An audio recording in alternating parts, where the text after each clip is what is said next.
이단들이 너무 많아요. 그리고 우리가 볼 때는 좀 황당한 건데 믿어요. 왜 그런지 아십니까? 인정 욕구가 자기 자신이 누구에게 자꾸 인정받기 원하는 거예요. 그러니까 그 이단들이 항상 쓰는 말이 있습니다. 당신은 사명자이십니다. 당신은 특별한 사람입니다. 세상이 당신을 몰라주지 당신은 정말 특별한 사람입니다. 이렇게 귀에다가 쏙쏙 꽂아주는 게 이단들, 인정 욕구를 자극한다. 쏙 빠져. 두 번째는 과도한 친절과 배려를 통해서 마음을 뺏어가는 거예요. 그 이단들이 하는 짓입니다. 세 번째로는 자기들만 옳은 것을 얘기한다고 주장하죠. 교만이죠. 나만이 옳은 것을 한다. 그래서 이단에 빠져들어가는 겁니다. 그 세 가지를 저 게시판에다 다 써붙여 놓을 테니까요. 그 계보를 한번 보시고요. 지금 얘기를 할까 말까 생각 중인데 제가 받은 복이기 때문에 한번 얘기를 하도록 하겠습니다. 어제 이제 집사람하고 이제 형님 이제 요양원에 이제 방문을 좀 문병을 갔다 왔죠. 지금 뭐 한 코로나 때문에 못 가다가 이제 갔다 와서 아시다 뭐 그 병력에 대해서 아시는 분은 아실 겁니다. 이제 저희 가족사인데 사실 지금까지 집사람에게도 굳이 얘기를 안 하는 것은 괜히 지나간 얘기인데 들어봤자 신경 쓰이게 할까봐. 근데 이번에 좀 다 얘기를 했어요. 근데 제 형님이 발병한 때가 제가 고3 때 이제 발병했죠. 그 원인이 뭔지 아세요? 형님이 이제 공부를 잘했습니다. 그러니까 형님을 저처럼 생각하면 안 돼요. 굉장히 똑똑하신 분이에요. 근데 서울대 갈 실력인데 고대를 간 거예요. 그게 화근입니다. 나는 서울대 가서 놀아야 되는데 이 고대 떨거지들랑 못 놀겠다. 이게 시작입니다. 그 조현병의 시작이에요. 그러면서 현실에 대해서 불평하기 시작했죠. 고대라도 감사합니다. 그랬으면 우리 형님 지금 저도 도와주시고 얼마나 잘 됐을까요?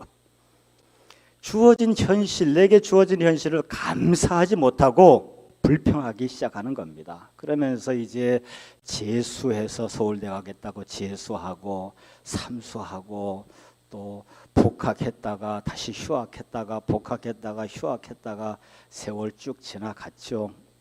실패를 경험하니까 이걸 못 견디는 겁니다. 그러니까 젊어 고생을 사서도 하고 실패도 하고 넘어지기도 하고 막 그래야 되는데 너무 잘 되다 보니까 답답증이 생기기 시작하고 불안증이 생기기 시작하고 인간의 힘으로 하려고 하니까 안 되는 거예요. 형이 불안하니까 부모님도 불안하죠. 그때 부모님 나이라 그래봤자 뭐 40 중반 후반인데 부모님도 불안하고 저도 불안하고 막 다 온 식구들이 다 불안하고 답답한 거예요. 누가 하나 죽어야 끝날 일이니까 저를 군대로 도망가라고 이제 보내주시고 이제 부모님이 형을 이제 품은 거죠. 부모니까 그때는 무슨 시설도 없잖아요.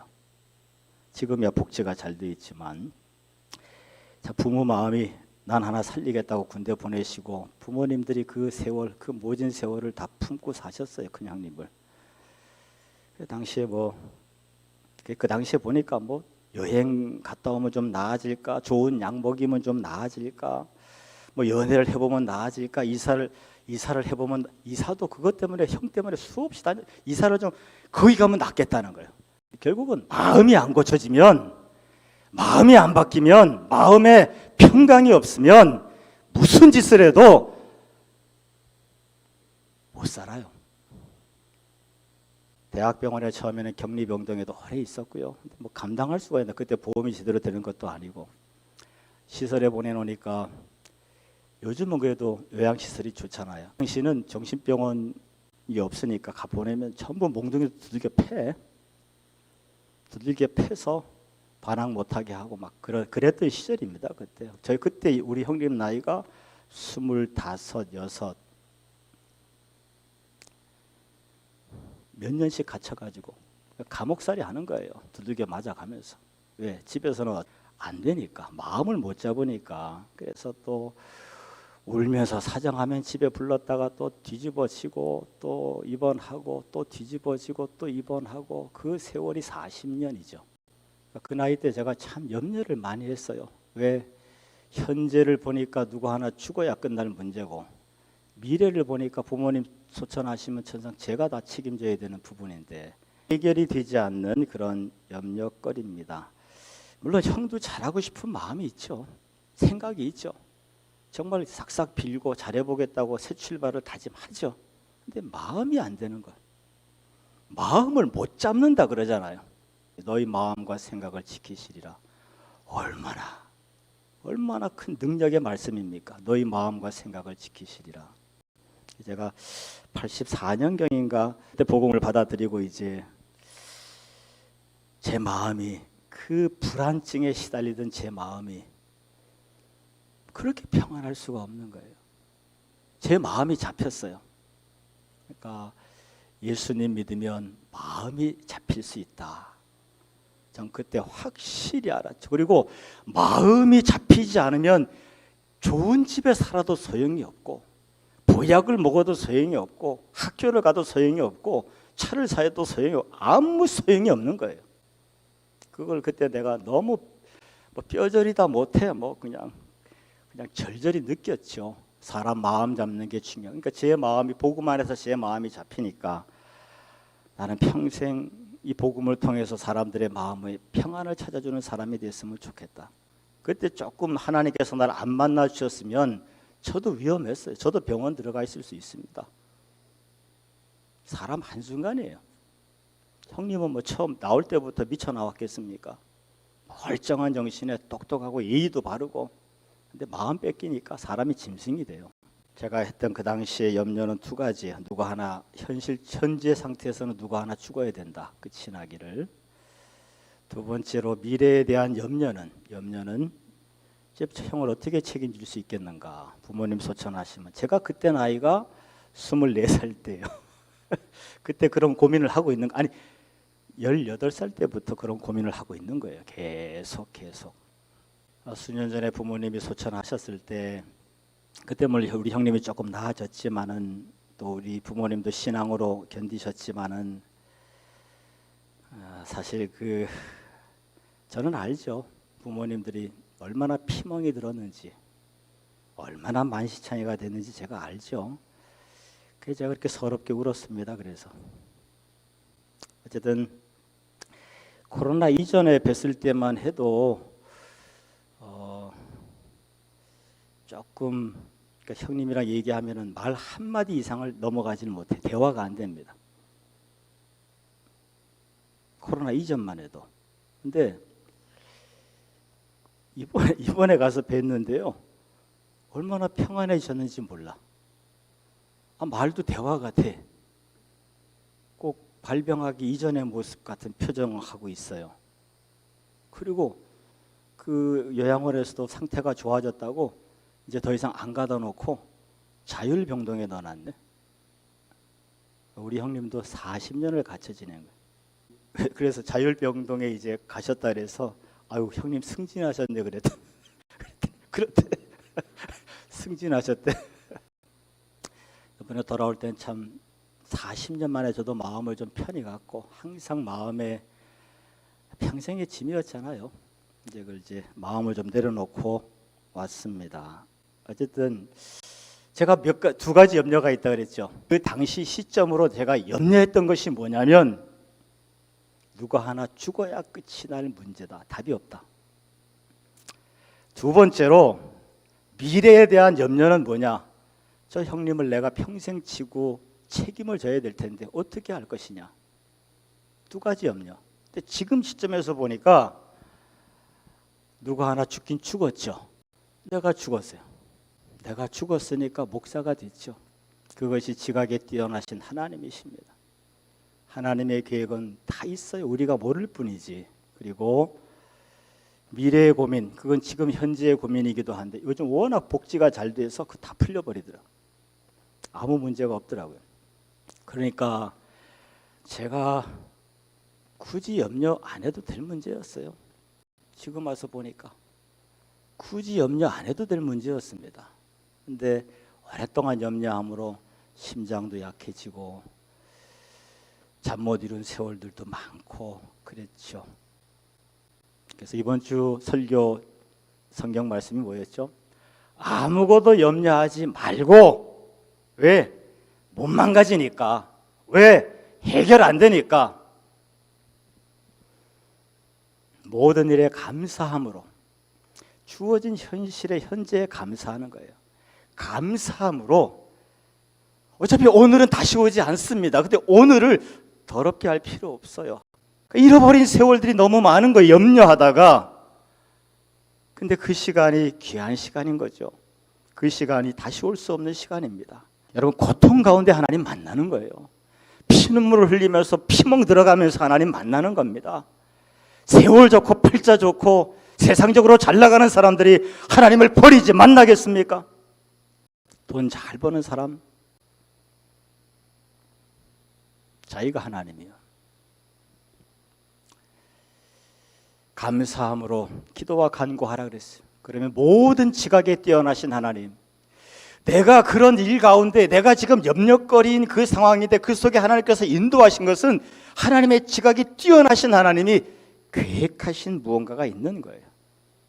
나 목사 만들려고 계획하신 뭐가 있는 거예요. 제가 그 일이 없었으면 제가 목사할 생각을 일도 한 적이 없습니다. 저는 그 아무 상관없는 사람이라고 생각했던 사람이에요. 어느 날 젊어서 그 일 후죠. 그런 일들을 후로 기도하다가 보니까 제 입에서 고백이 나오는 거죠. 그 서원 기도, 하나님 저를 사용해 주시면 좋겠습니다. 그건 제가 의도한 기도도 아니에요. 기도하다가. 근데 참 마음에 너무 부끄럽지요. 하나님이 저를 사용하실까? 하나님이 나 같은 것을 사용해 주실 수 있을까? 근데 하나님이 나를 사용했으면 너무 좋겠는 거예요. 그런 소원이 있었던 기억이 나고, 모든 지각에 뛰어나신 하나님의 평강, 우리는 염려거리라고 생각하고 그 문제를 바라보고 있지만 그 일에 하나님의 지각에 뛰어나신 하나님의 계획이 있으신 거예요. 너희 마음과 생각을 미쳐버리겠잖아요. 정말 마음과 생각을 지켜주신답니다. 우리 형님이 망가진 이유가 뭐라고요? 마음 못 지켜서. 형님도 죽도록 제대로 살고 싶었어요. 죽도록 제대로 살고 싶었습니다. 안 돼요. 왜? 마음을 뺏겨버렸기 때문에. 마음을 추스릴 수가 없기 때문에. 근데 하나님은 우리 마음을 지켜주신대잖아요. 할렐루야. 마음과 생각을 지키시리라. 사실 제가 6년쯤 전에 이제 눈을 다쳐서 굉장히 불편한 가운데 항상 지금도 안개가 푸옇게 껴 있습니다.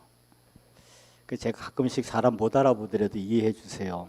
그 안 보이는 거리가 있어 제가. 근데 너무 불편하고 절망적이고 눈만 떠도 답답하고 불안하고 막 그랬었죠. 제가 예수님 믿고 나서 받은 그 놀라운 평강과 기쁨을 한 번도 잊어버린 적이 없거든요. 근데 눈 다치고 나서 그 기쁨을 걷어가시고 평강을 걷어가셨어요. 미칠 지경이죠. 목사한테 꼭 있어야 될 게 없어졌으니까 목회를 포기할 뻔도 했었고, 이 도저히 할 수가 없는 거죠. 설교도 도저히 원고 작성도 안 되고. 근데 시험을 참는 자가 복이 있고, 그래도 내가 목사고 자리 지켜야 된다. 시련을 견디는 자가 복이 있다. 제 마음 같으면 하고 싶은 게 너무나 많은데 사람이 아파 보면 알잖아요. 얼마나 위축이 되는지, 얼마나 자신감이 상실이 되는지. 그게 지난 6, 7년의 세월이었고, 저는 도저히 그걸 인정할 수가 없고 헤쳐나오려고 버둥버둥 된 시간들이었습니다. 괜히 제가 땅을 팠겠습니까? 누구한테 얘기해도 어차피 이해가 안 되는 거고, 내가 해결해야 될 부분 아니에요. 내가 하나님 앞에서 해결해야 될 부분이니까. 그렇게 세월을 지냈는데, 그리고 코로나도 지났는데, 대신방 때 그렇게 평안하다 그랬잖아요. 근데 교인들이 내게 힘을 주더라고요. 순수하게 목회자를 의지하는 마음들, 신뢰하는 마음들, 그래도 뭔가 말씀 앞에서 얘기하려고 하는 그 모습, 이건 기적이거든요. 한국교회 이 훈련 잘 안 돼 있습니다. 그런 모습들이 제게는 막 그래도 뭔가 내가 아무것도 안 한 것 같이 생각되지만 뭔가 그래도 하나님께서 열매를 거두시는구나.